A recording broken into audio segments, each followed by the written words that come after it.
E olha, a gente começa falando sobre manter a forma, que não é fácil, a gente sabe. É preciso investir tempo na academia, nos alimentos ou em volta da sua casa fazendo aquela caminhada. Mas com uma alimentação certa e equilibrada você também consegue. Para te ajudar a escolher esses alimentos e, consequentemente, reduzir as medidas, eliminar a gordura abdominal, principalmente, que é aquela que incomoda, ficar com a silhueta mais sequinha, eu chamo a nutricionista Karina Boniatti para conversar com a gente. Muito obrigada por ter vindo, viu? Obrigada a você pelo convite. Olha que mesa gostosa. Deliciosa. Bom, perder essas gordurinhas abdominais todo mundo quer. Entrar no verão mesmo mais sequinha, né? E como é que a gente faz? Na realidade é sempre aquela luta constante. A gente busca o trabalho da academia, como você comentou, de uma alimentação constantemente adequada e a ajuda de alguns alimentos específicos que acabam trabalhando em favor dessa perda de gordura. Já tem alguns estudos mostrando especificamente na perda de gordura abdominal. Ótimo, então a gente vai aprender quais são esses alimentos e consumi-los com mais frequência, Exatamente, né? Isso é que é importante. Eles têm que fazer parte de uma alimentação equilibrada, saudável, porque não adianta eu comer só esse alimento. Ele não vai fazer um milagre, ele não trabalha sozinho. Ele trabalha em conjunto com todo esse processo alimentar. Então, por exemplo, vamos começar falando dos alimentos integrais, toda essa nossa equipe. Esse aqui que eu já comi hoje de manhã, pãozinho integral. O arroz integral para agora a hora do meio-dia. Tem algumas pessoas que têm muita resistência em comer o arroz integral. Aí bem temperadinho, é tão bom. Basta a gente trabalhar esse Eu gosto culinário. Atualmente muito mais desse arroz até do que o outro branco. É uma questão de costume também, A gente se adapta. O nosso paladar, uma coisa muito interessante, o nosso paladar ele precisa de 8 a 10 vezes o contato com um alimento para a gente se adaptar a este novo alimento. Olha que dado bom, de 8 a 10 vezes. Exato. Então, se tem um alimento que a gente sabe que é importante, a gente experimenta e dá uma forçadinha nessas 8 a 10 vezes. Exatamente. Isso até para criança, que às vezes a criança tem resistência a comer uma fruta, uma verdura. Quanto mais a gente trabalhar isso de formas diferentes e o nosso paladar ter o contato com o alimento, mais fácil é de ele se adaptar e a gente passar a gostar desse alimento. Então, é possível mudar o paladar. Com certeza. Claro que no início... Você vê que a gente vai para outros países, aí os hábitos, de repente, são tão diferentes, as pessoas comem e gostam, mas é uma questão de hábito mesmo, hábito, né? É se adaptar realmente, pode, então. né? Joia. Então, todos os alimentos integrais, a gente tem aqui também a quinoa, que é um grão que está sendo cada vez mais consumido. Me dá uma informação, Karina, aliás, para todos os telespectadores. A quinoa, ela tem a mesma quantidade de calorias, por exemplo, de um arroz? Tem. Ela é um carboidrato? Ela é um carboidrato, só que com uma vantagem ainda. Ela também tem um grande percentual de proteína. Ah, então é um carboidrato que tem proteína. Isso. É interessante, eu posso substituir o arroz de vez em quando pela quinoa? Pode. Mas eu não posso, por exemplo, comer um arroz, feijão e achar que porque eu tô comendo uma quinoa fria, comer um montão de quinoa. Aí não. Aí não. você tem que, você tem que compensar essas situações. Então vai comer um pouquinho do arroz e um pouquinho da quinoa também. Porque às vezes ela tá na saladinha e aí engana, a gente acha que porque tá na salada pode comer à vontade. Aí não, aí você tem que controlar para não comer demais, tá? Mas ela é um substituto do arroz e a vantagem é que como ela tem um percentual de proteína grande, ela dá mais saciedade do que o arroz. Aí tem cada receita de quinoa. Tem uma lá que você pode conferir no nosso site que já foi feita com quinoa, que é divina, com pepino, e é super fácil de fazer, é realmente uma questão de a gente trabalhar isso na culinária, né? Porque é excelente.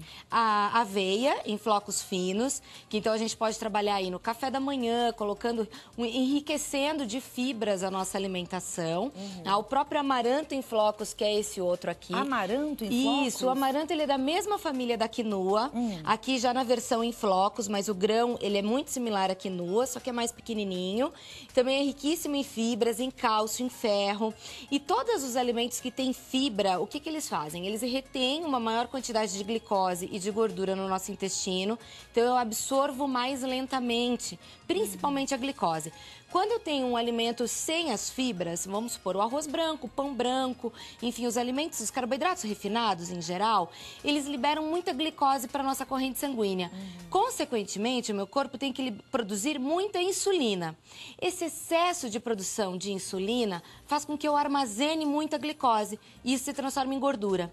E tem muitos estudos que mostram que quando eu tenho esse pico de insulina sendo produzida, que é natural eu produzir insulina para guardar a glicose. Só que quando é muito drástica essa quantidade, eu tenho uma tendência a estocar a gordura na região abdominal, principalmente. Por isso é que quem come muito doce acaba ficando gordinho, fica com barriguinha. Mais barriguinha, Naquela exatamente. época que a gente dá uma descambada e sai comendo um monte de bolo de brigadeiro, aí já acumula um pouquinho de gordura no abdômen.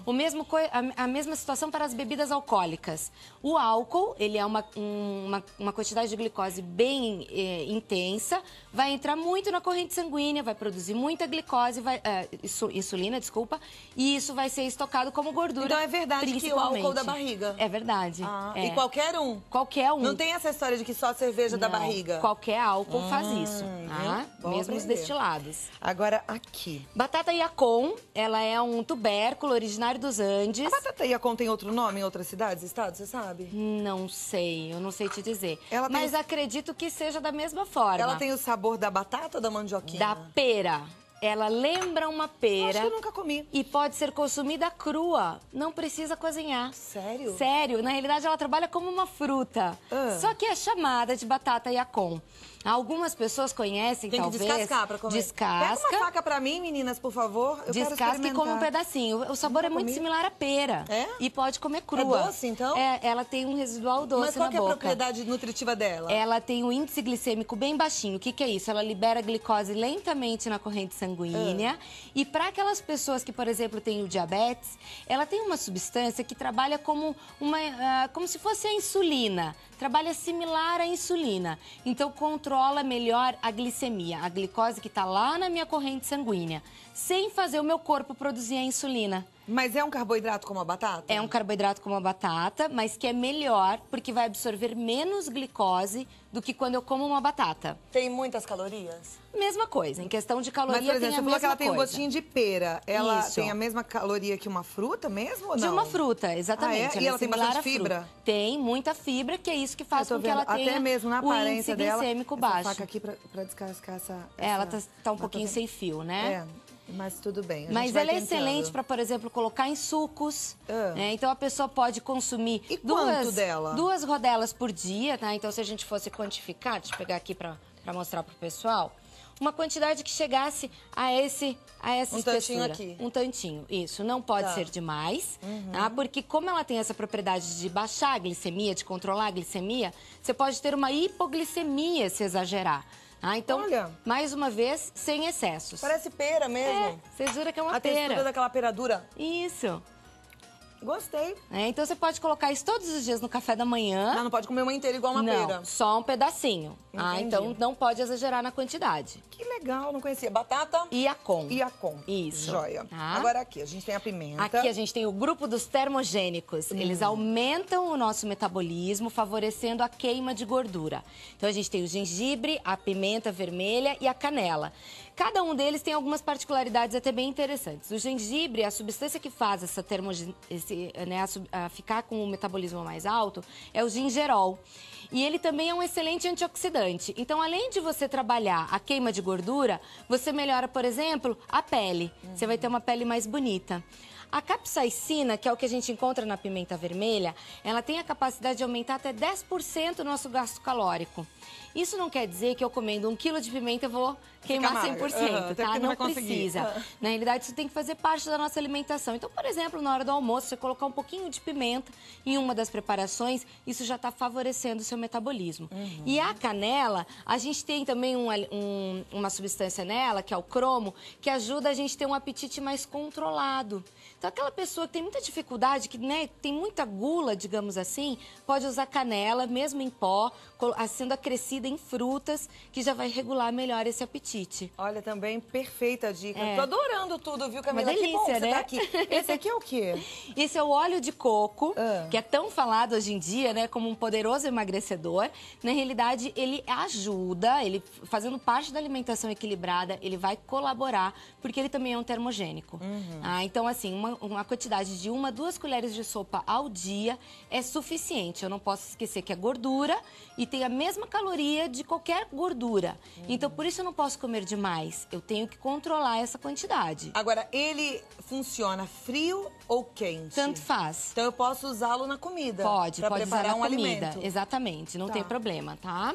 Mas é bom? É excelente. E eu só tenho que cuidar porque o sabor residual fica de coco. Então, se você vai preparar um arroz... Fica um pouquinho, mas você sabe que às vezes eu preparo e fica gostosinho, se você dá uma quebradinha. Se você não colocar demais, ele não vai ficar sobressalente. Bom, Senão ele acaba combinando mais com as frutas. Tá, joia. Tá? Aqui a gente tem um chá. O chá verde, que também é um excelente termogênico. Só lembrando que as pessoas que têm hipertensão não podem consumir, porque ele aumenta demais a pressão arterial. Então, o ideal é trabalhar os outros alimentos, mas ele é um excelente termogênico, ajudando todo esse metabolismo a funcionar melhor. Ótimo. Tá? E aqui as frutas vermelhas? As frutas vermelhas, ricas em antocianinas, que é um nutriente extremamente antioxidante que trabalha principalmente o processo inflamatório.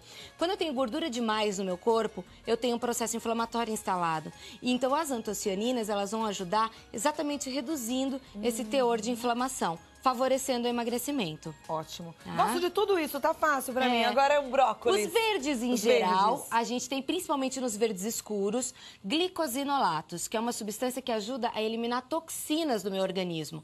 Toda vez que eu tô querendo emagrecer, eu preciso favorecer essas reações metabólicas. E no caso dos glicosinolatos, eles limpam o meu corpo, favorecendo essa perda. Sem contar que eles têm um percentual de calorias muito baixo, então naturalmente eles vão trazer menos calorias, né? O residual de glicose vai ser bem menor no meu organismo. Então, bastante verde, Isso. frutas vermelhas, chá verde. Vamos colocar um pouquinho de pimenta nessa refeição.